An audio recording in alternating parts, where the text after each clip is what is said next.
Exclusiva. Miércoles, 11 de la noche.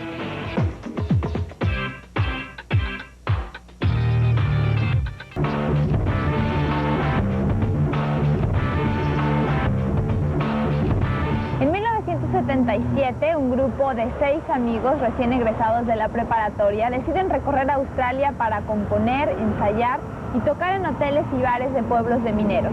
2 años más tarde se lanzan al mercado con el nombre de INXS y 17 años después son uno de los grupos australianos más respetados alrededor del mundo. El día de hoy estaremos platicando con INXS desde Nueva York y recordando los éxitos más importantes de esta banda australiana. Soy Beatriz Acevedo y quiero invitarlos a que se queden con nosotros.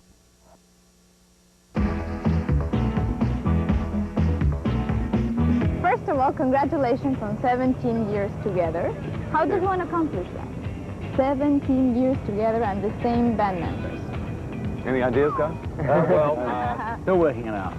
Well, to be honest, I think because we spent a lot of time working together before we even had a record contract. I mean, we played pubs all around Australia. By the time we even got our first record contract, most bands' careers probably would have been over. What has been the most enjoyable part for each of you, being in this band for 17 years? This interview is pretty good. Okay, thank you. Well, I think that there's lots of highlights. And mainly, I think that it's just that we can travel together and experience things together, and you know, we get to keep on making records. I mean, I think people forget that, you know, to make more than one record, it's pretty difficult to get past that first one, and for people to go out and buy it, and for people to be interested, it's fantastic, and they still are, you know. So we managed to make, you know, 10 albums. That's incredible. It really is. And we're all still the same members in the band, and you know, it's rare. From the Ferries in 1977 to INXS in 1994, what has changed in the band and what has remained the same? We have progeny now. There's lots of little INXSs running around. Little children all over the place. it's growing. But like, say, like values and concepts in music and what you wanted to accomplish and goals, and what has changed and what just... I don't think within the band much has changed at all. I agree. I think what's around us has changed. Yep. Yeah. I mean, I think the business has changed. When we started, especially in Australia, the music industry was very small. It was just starting to grow, you know. And now it's a completely different picture. So in fact, a lot's changed around us. 1984 fue un gran año para INXS. Lanzaron al mercado el álbum The Swing, el cual debutó en primer lugar en Australia y le dio a la banda varios premios alrededor del mundo. Sin duda, los 2 éxitos más importantes de The Swing fueron I Send a Message y Original Sin. You've played in the most important stadiums around the world, and you still like to play in clubs and in pubs. What do you like best about pubs and clubs that's different to stadiums like Wembley or like Live Aid or... It's a lot more we get to try graffiti out and things like that. Actually, you know, there's not a whole lot of difference, really. I mean, except when you've been doing one thing for a long time, and then you know, so all of a sudden to be playing back in the pubs and clubs is a thrill, you know, because you know you've been used to the first person you see in the audience is 40 feet away from you. You know, that kind of makes you feel like you're on television or something rather than playing to an audience. Takes the pressure out. Yeah, yeah, Casual.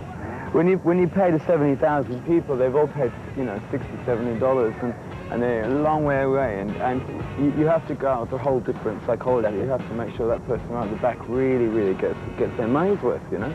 If they come to see you, they better get you, you know. They better walk away feeling like they've really been there. And in a little place, it's much more people come along and you can just be natural. You can be completely natural, completely yourselves, and they just watch you, you know? Just watch that unfold. You just be a band, like a rehearsal. We try to make the big places seem like the small places. You've won many prizes around the world. You've got, you are extremely down to earth. For me, it's a shock because I interview bands almost every day. Oh, and those other not bands. many are down to earth. And not many have all of your prizes. How do you we have the cure. No, but how do you accomplish that? When you go to a stage and it's usually Nice dog. It's usually packed you know, and everybody's applauding and everybody buys the record and everybody tells you you're the best and that you're so good. How do you keep normal? How to keep normal? We know they're lying. we know they're lying. Exactly. No, really. I don't know. Are we normal? I don't know if we're that normal. I think we're much more normal in an interview than we are when the camera stops. For some reason, it makes us sort of really normal all of a sudden.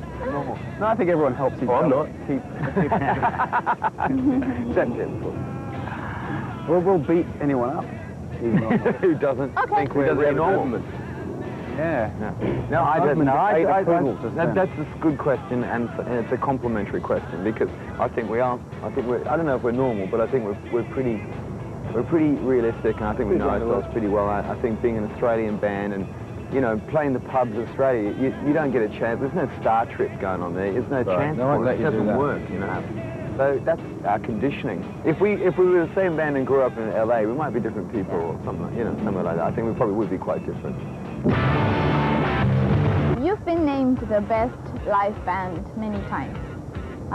Does this mean do you enjoy more the stage than the studio, each of you?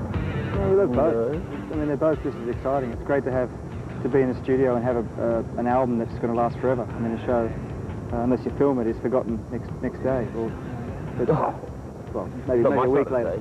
I think the studio is the most important place in many ways, even though we are very notorious for our live shows and stuff. And I think I do think we are good live, because I think we're really natural about it. But, you know, we're pretty simple about it, and we still work. But I think the live experience is like a catharsis. You know, you get.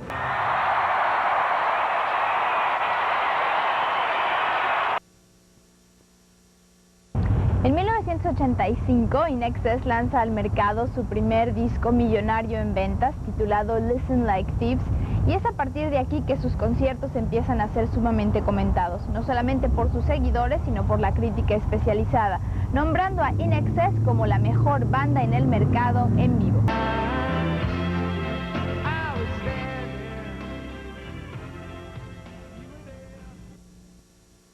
El álbum Kick de INXS, producido por Chris Thomas, es sin duda alguna el más exitoso dentro de la carrera de INXS. Vendieron más de 9 millones de copias alrededor del mundo y obtuvieron los reconocimientos más importantes tanto del público como de la crítica especializada. Kick lleva a INXS a recorrer el mundo entero, presentándose en los estadios, las arenas y los auditorios más importantes. For many people, Kick is one of the most important albums for INXS. Do you agree? It had the biggest checks from it anyway. Yeah. it was a very, you know, it was a big popular record, you know, it was a real pop, turned into a sort of pop record, I suppose, without us really meaning it to.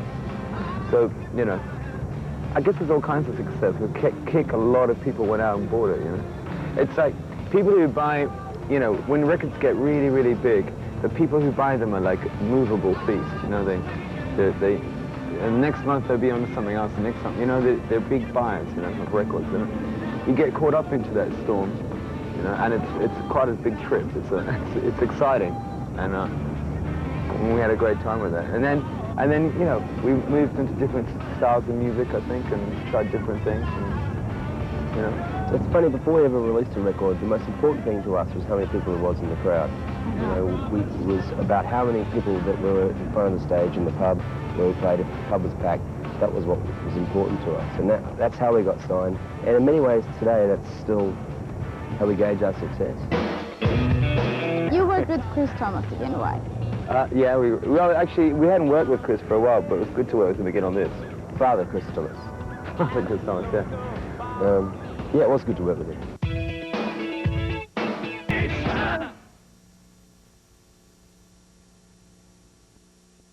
Con videos como What You Need, Never Tear Us Apart y Original Sin, INXS se convierte en una de las bandas más innovadoras dentro de la producción de videoclips. Es por esto que en 1991 lanzan al mercado un acoplado titulado INXS Greatest Video Hits, y para nadie fue una sorpresa que rápidamente se convirtiera en venta certificada. Videos have been an important part of INXS. Yes, they have, yes. Why is this? Well, good question. Yeah, I don't know. It's not really why. I mean, we just... It's important, you think? I don't think it's important at all, really. I mean, not to a band, really. I don't think it's important. You know, you make your music. Not in the final analysis. At the end of being a band. But I think in Australia, we never saw bands come to Australia, and we're quite used to videos because no one ever came to Australia until recently to play, you know. And so most of our concept of international music is on a TV screen, you know? And records, of course. But so it's pretty sort of second nature to Australian bands. Even small bands that no one would know about make videos, you know?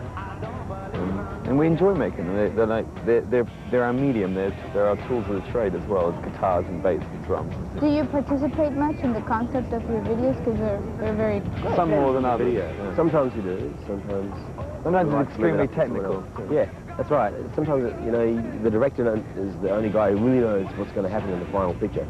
So trust them. And it can be hard to be that involved, but of course they're always shooting us, so we're involved on that level. We are in the video, you mean? Yeah, we are in the video, just generally enough.